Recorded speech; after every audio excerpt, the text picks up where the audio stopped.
Do you have a plan for 2024, or does that idea freak you out? Are you not a planner? Do you have big goals already? Let's talk about moving into the year 2024. Let's keep calm and mother on. Mothering is way too important to do alone and way too serious to be serious all the time. My name is Christy Thomas, and I am here shoulder to shoulder with you, mothering and enjoying life together. This is the podcast where you can focus on being mindful and taking a deep breath with me and learning new things so you can pause and savor the amazing life you already have. I wanted to talk to you about 2024 and having a plan for it because you know that I have moved. If you're a longtime listener here, I have moved many times across the country with my husband's military orders. And I think that we can take some real life moving tips to help us move into the next year. When my family is moving, one of the things I love the most is the anticipation of all of the things to come. And, and planning a little bit about new places to explore and people to meet and things they want to try and do that are different for that region. And when I think about the new year, that's the energy I'm bringing into 2024. The anticipation of trying new things. The anticipation about 2024 is not about an outcome for me and any of my goals. It's about becoming. It's about being a beginner and getting lost in mistakes and trying new things and letting myself feel it all. Okay, so let's talk about the actual tips that I have for moving cross country that can help us move into 2024. First, I want to say, just like I do every time I talk to a mom who's in the middle of moving, this is stressful. Wrapping up a whole year, wrapping up a life in one place is a stressful event. So take the time to reflect. That's number one. When you're moving, you really want to review your stuff before you move. You want to know your high value items. You want to know what's really important and what you want to carry in your car with you versus what you want the movers to pack for you. If you're doing a move with professional movers. Okay. So the equivalent here of wrapping up 2023 is to look at your photos. Go through each month of the year. What stands out to you? What were the moments that really mattered? What do you want more of? Are there moments that you need to take the time to print right now? Because those moments matter to you, and they're not worth a whole lot just in digital form. So how can you get some photos that are recent up around your house?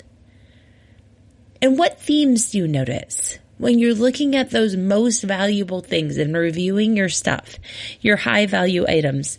Is the theme people? Is the theme adventure, novelty?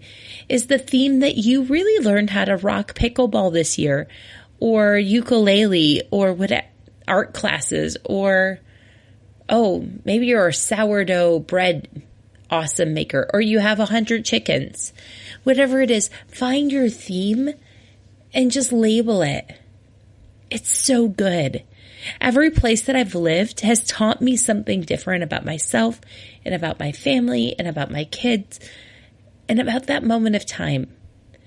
And that's why it's so hard when people ask me, where would you move back to? What's your favorite place? And the favorite place is the one that I'm in. Because when you go back to somewhere that you've already been, it's changed. It's not the same anymore. So review your stuff so we can pack up 2023 well and take care of those high priority items. If you are feeling like you need to do a brain dump, that is part of the next step. Okay. Step 2 is to tend to all the important documents. Do a brain dump. Write down everything that's inside of your brain. Write and write and write. And then go through and quickly scratch out the things that can just be deleted. Scratch out the things that you can, or put a star next to the things that can be delegated either to other family members or to coworkers, or you pass the buck on to someone else, or you pay to have it done. Okay. Delegate, delete, and then assign a due date for some of the things, right? And for some of those things, that's the delay part where you move it into the future, but you put a date on it. And then the fourth D is do, where you make a plan and you just get it done. Okay. You give yourself like a week, 2 weeks. And if it's not in that 2-week window, then it's on that delay list. So delete, delegate, delay, and do. So you got the brain dump done, and now you need to look at your calendar for the next year. If you use a paper calendar, you really need to sit down and flip through the past year and make sure that you write down any birthdays, any upcoming doctor appointments that you already have scheduled. Maybe you are already planning a trip for later this summer or a move, and you can start to anticipate that. When we take the time to anticipate things, we're actually building enjoyment into it. So the example here is that they studied people who take vacations, and people who take vacations are happier than those who don't take vacations. And the happiness peak actually happens not during the vacation, because, there's some stress of the travel and the tummy bugs and all the things, right? And there's a little bit of happiness after the vacation and reminiscing and talking about those memories, and you're glad you did it. But the most important happiness boost from taking a vacation is actually in the anticipation of the vacation, the anticipation of the thing of joy that you're looking forward to. So 1, review your stuff. 2, get your documents ready. Brain dump, change your calendar, take yourself on a date. If it helps you to do this, go get a nice drink, get some fancy pens and Post-it notes, and just get it done. And that rolls into number 3 with the anticipation is the dream.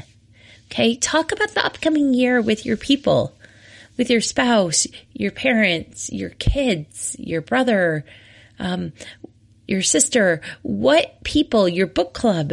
Okay. Maybe you have some coaches that you want to hire for the year. I'm looking at doing that for 2024. There are some areas of growth that I would like to dream about and give myself some more support. So the fun part is looking at all the options of what can happen in 2024. But that's also the stressful part too, right? The overwhelming part is when there are too many options. So take the time and figure out what really matters to you. You can't do it all at the same time. So maybe this is when you want to think about having a word of the year, and that will help you narrow down what you want to focus on. Maybe you want to have a feeling of the year or a color of the year. Whatever it is, you get to dream here about what your 2024 is going to be about. Remember, it's about becoming. It's about allowing yourself to be the amazing, fantastic mom and human that I already know you are. You have so many choices and so many options, and maybe you want to do something big and scary, a giant goal, like I did in 2023 of 75 hard and trying for the 75 hard year, which I failed, by the way, because of my ear infection. Because there's no wiggle room in that last phase 3 challenge. But maybe I'll do it again next year in 2024. But 75 hard and trying for that goal really taught me how to better invest in myself in the season that I'm in with the ages and stages of the kids that I have. I really was able to find time to exercise twice a day for 45 minutes. I really was able to do random acts of kindness and talk to strangers. I really was able to do a lot more than I gave myself the option of doing. So that was, maybe you want a big, giant, scary goal like 75 hard. Or maybe you want to try a running streak, or maybe you have a book a week goal, or you want to see live concerts goal, or you want to visit so many states or countries goal, whatever it is, dream about it, talk about it with your people. Okay. And then step 4 is to actually put something on paper and to make a plan and to sign up. And that's where the anticipation is really allowed to be. When you sign up for something, you're committing to it. You're saying, this is a value to me. I love this. Excuse me. And that's great. For number 4 this year, the anticipate and sign up step, I've decided I'm not probably going to do a 75 hard or the live hard year this year. Instead, I'm going to do 30-day stretches publicly with great intention. My word for 2024 is process. And there's a lot of different ways you can use that word, but I want to use it in all the ways. And one of the big ways is just trying new things out and sticking to the process and seeing where things fall when you follow through with things. And also feeling feelings and processing feelings, right? Anyways, lots of ways to use that word. Right now, the big goal is process versus outcome for me, because there are so few things that I can control. Maybe this is being 42 and having enough life experience to know that there are so many surprise twists from 2023 of growth moments and just amazing things that happened that I wouldn't have predicted. Some worldwide horrific things that happened that I wouldn't have predicted. And I have so little control over it all. So I want to have my hands and my heart wide open. And so I'm sticking to 30-day goals. And I'm just going to jump in. Number 5 is to jump in and be a beginner, to get lost, to make some anchor points, to get messy, to make mistakes. When I moved to this area that we live in now, it was in December of 2021, and there was a Christmas pig on my street at the corner that I needed to turn. And that was my anchor over and over again. I would just look for that pig in the person's front yard to know that I was almost to my brand new house. So look for little anchors that you can hold on to let you know you're going in the right direction. For me, that's going to be using a tracker and trying out simple but very doable tasks. In fact, the first one here in January is a laughter a day challenge. I want to laugh every day. I have this phrase, right? That motherhood is too serious to be serious all the time. But man, the world feels so serious. And I've had some big goals with writing the book and starting back to a part-time teaching job and my kids are looking at colleges and all sorts of things, right? So life feels serious, and I need to remind myself that it doesn't have to be serious all the time. And so that's where this 30-day goal comes in for January for me. I have a book picked out, and I have some TED Talks and some family-friendly comedy and some, articles to convince me why laughter is important, because it is. Do you know that a kid laughs on average 300 times a day, but an adult only laughs 17 and a half? Really? 17 and a half. That's so sad, guys. And laughter is really great for your body. It lowers our stress. It increases our immune function. It helps us be more spontaneous and less defensive. There's just so many good things. It reduces our stress. It improves our mood, strengthens resilience, eases anxiety and tension. It can help you heal faster. It can help you have a stronger heart. Anyways, laughter, laughter, laughter.